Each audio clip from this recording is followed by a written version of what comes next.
माई TV network मौजूद मलीर खां अवां खे आगाह कयूं। सिंध यूनाइटेड पार्टी जो पेरे पंध काफ़िलो सिंध जे मरकज़ी शहर कराची में दाख़िल।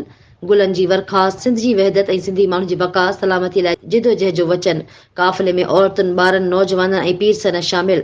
काफ़िले जी आजिया लाइ जसकम जी सिंध महाज़, मलीर बचायो इत्तेहाद ऐं मुख़्तलिफ़ क़बीलनि जे अॻवाननि शिरकत कई। काफ़िलो राति जोगी मोड़ ते रहण बाद अॼु अॻी मंज़िल तरफ़ रवानो आहे। ख़बर मूजिब सिंध यूनाइटेड पार्टी जो पैदल मार्च 15 फरवरी खां सखर खां रवानो थियल हिकु महीनो मुसलसल पैदल हलण बाद सिंध जे दिल कराची जे घगर फाटक ते पहुची वियो। काफ़िले जी आदरबा सियासी, समाजी, अदबी, क़ौमपरस्त अॻवाननि ऐं सिविल सोसाइटी जे शख़्सियतनि कयो।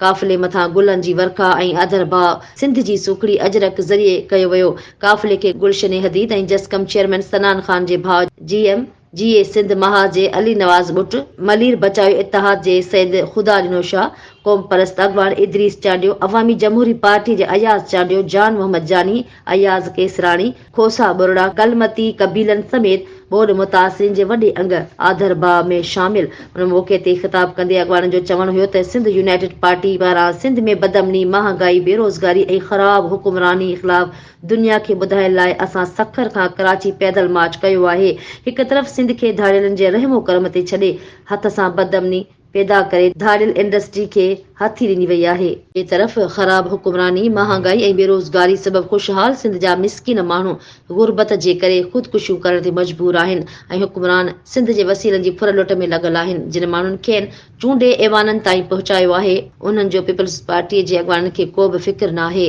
हुकुमरान पंहिंजा बिभ भरण में पूरा आहिनि। अॻवाननि चयो त पैदल मार्च जो सिंध जे मुख़्तलिफ़ शहरनि में तारीख़ी इस्तक़बाल ॾिसी असांखे यकीन आहे त सिंध जो माण्हू हाणे तब्दीली चाहे थो ऐं सिंध लुटींदड़नि हुकुमराननि खां छुटकारो चाहे थो। 19 मार्च ते सैयद ज़ैन शाह जी अॻवानी में लखें सिंधी रेफरेंडम ॾींदा ऐं साबित कंदा त सिंध फ़क़ति सिंधी दोस्तनि सां गॾु आहे।